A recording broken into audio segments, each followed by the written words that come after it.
What's going on, guys? So today I'm going to be giving you all my full review of Avengers Infinity War, a gift that was bestowed on us by the Russo brothers that, even after a month since its release, still has so many MCU fans talking. But first, a warning. This review contains many spoilers, so if by this point you have not seen the movie, please leave this video, go watch the movie, and then come back. So to make it easier for everyone to follow along, I'll be going through several important scenes in the order that they appeared in the movie, and I'll be giving you guys the full scoop on what I loved about each scene, and things about the scene that didn't really sit well with me. Now let's get into it. Let's talk about that opening scene, because man, is that one way to start a film. The very ominous soundtrack in the background, combined with the distress beacon coming from the Asgardian refugee ship, made my blood pressure spike super quick, and I don't think there was anything as morbid as listening to Ebony Maw's speech as he walked over the corpses of so many Asgardians. And what really helped this scene set the tone for the rest of the film, aside from Loki's gruesome death, was the way it demonstrated Thanos' raw power, even without all 6 stones. It's not every day that we get to see someone manhandle the Hulk the way the Mad Titan did. Each blow landed so quickly and with so much precision, it's no surprise that the fight was finished in a matter of seconds, and props to the visual effects team for making it look like that. Now, my only qualm with this scene was Chris Hemsworth's performance. Although throughout the rest of the movie, it's pretty good, his delivery of "you're going to die for that" after watching Thanos impale Heimdall just didn't seem quite organic as it should have been. See, that line, along with what seemed to be an attempt at comic relief when he made the remark that Thanos talked too much, took a little bit away from the dark tone of this scene. Now, whether this was a small shortcoming on Hemsworth's part, or really just a lackluster script, I'm still not entirely sure. After this, the story continues to unfold on Earth, where we get to witness the unlikely meeting of Doctor Strange and Tony Stark. Now, I'm just going to say it right off the bat. The banter between Strange and Stark was definitely one of the best parts about this film. The manner in which the acting styles of Robert Downey Jr. and Benedict Cumberbatch balance each other really sells the egos and intelligence of their respective characters, making it so much fun to watch the characters verbally clash with one another. These interactions, along with Bruce Banner's confusion about everything going on around him, definitely help loosen the tension of the environment. And the following face-off with Ebony Maw and Cole Obsidian on the streets of New York was definitely a creative means for bringing Spider-Man into the film. And once again, the visual effects team showed their talent as he squared off against Obsidian and chased after Maw. But one moment that unleashed my inner Marvel fanboy was watching Peter Parker don the Iron Spider suit for the first time on screen. Man, that was so cool. However, something about the fight sequence felt too brief, and even after watching the film 3 times, I still can't figure out the cause. Also, we were misled to believe that this scene would be the last we saw of Obsidian, making it less of a victory for our heroes in the long run. We then leave Earth once again to find the Guardians of the Galaxy responding to the same distress beacon sent out by the refugee ship. Drax, as always, steals the show with his earnest personality, as he humiliates Peter Quill in front of his crew in his praise of Thor's good looks. And after waking Thor, what follows is a hysterical back and forth between Quill and the God of Thunder that had the entire audience cracking up for at least a few minutes.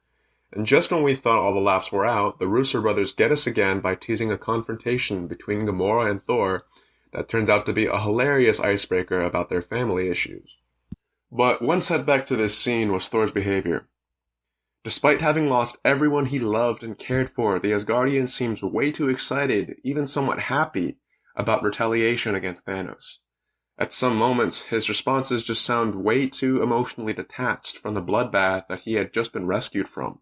We are then reunited with Vision and Scarlet Witch in Scotland, where they have been taking a break from all the action.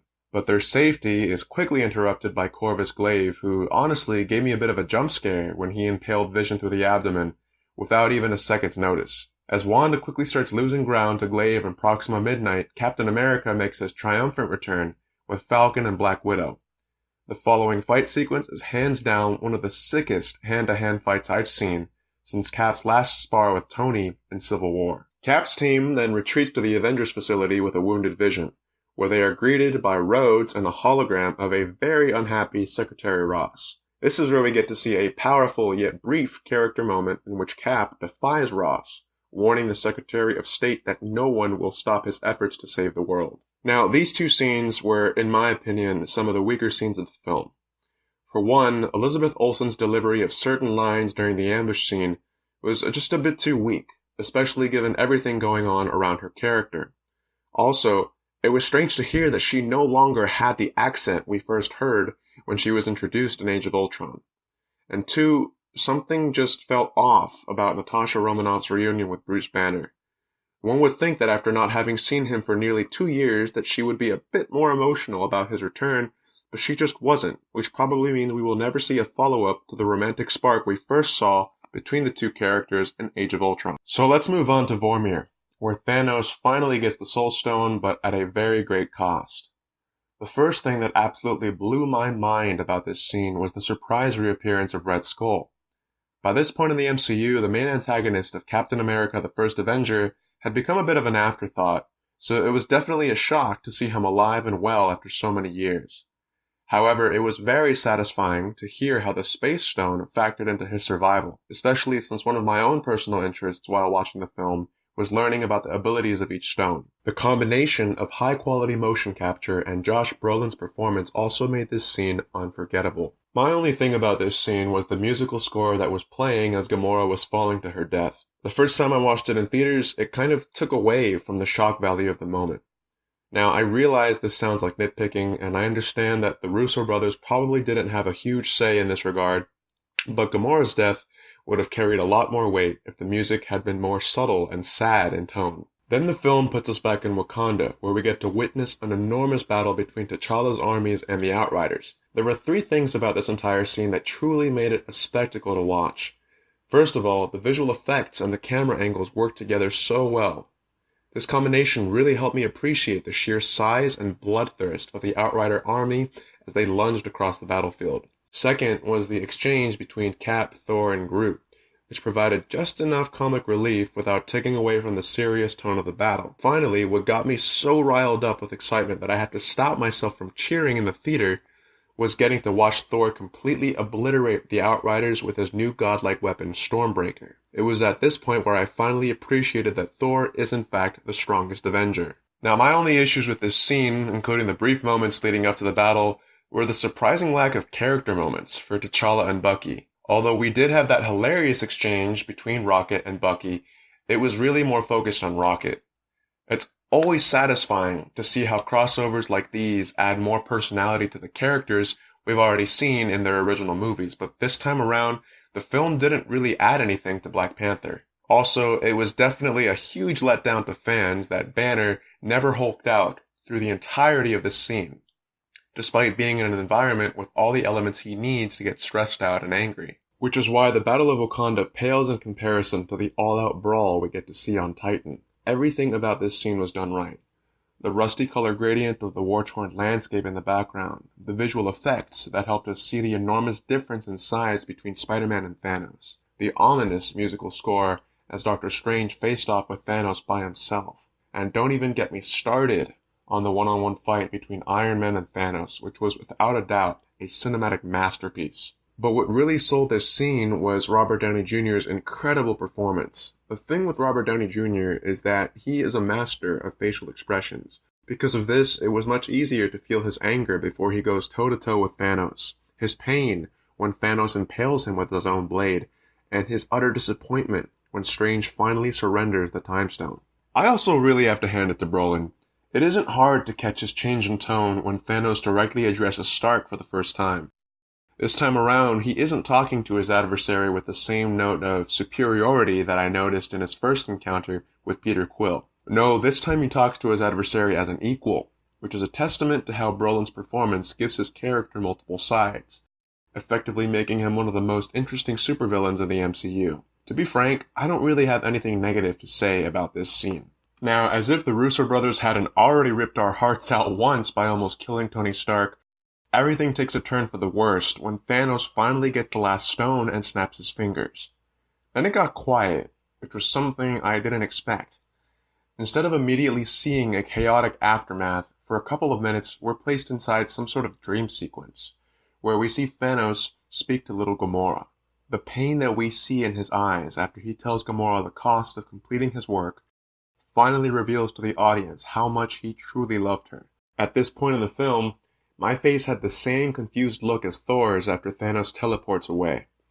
But as everyone started turning to ash, that confusion became horror, and it was hard to believe Marvel was actually doing this. It was absolutely heart-wrenching to see so many of our favorite heroes die this way. And it was honestly crazy that we, as the audience, somehow felt the same fear that these characters felt when they knew they were dying. Which brings me to that traumatizing Spider-Man scene. There haven't been many superhero movies that brought me to tears the way Infinity War did. Tom Holland's performance as Peter Parker turned to ash in Tony's arms was truly Oscar-worthy and made this the most heartbreaking moment in the film. Now, even though the Russo brothers recently admitted that some lines from the scene were already in the script, their execution was improvised, meaning that it was Holland who decided to add fear to his own voice as his character was dying, and also his decision to collapse into Robert Downey Jr.'s arms. Now, as painful as that scene was, what really made the ending to Infinity War add insult to injury was watching Thanos overlook a beautiful green landscape after having completed his mission, followed by what looked like a smile on his face, accompanied by a musical score that was almost hauntingly beautiful and somewhat uplifting. Anyway guys, that's all for now. I hope you enjoyed what I had to say about this film, and seriously, if you haven't seen it already, I highly recommend you do, because it really is an experience like no other. Also, I'm sorry this video was kinda long-winded, but there was definitely a lot to talk about. Now, I'm definitely curious to know where you guys rank Infinity War among your favorite MCU films. Also, since I didn't really talk about any major theories for Avengers 4 or the post-credits scene, let me know your thoughts in the comments below. But anyway, if you want to see more videos like this one, definitely hit that subscribe button. And of course, if you like this video, please hit that like button too. Keep it real, y'all, and I'll see you in the next video.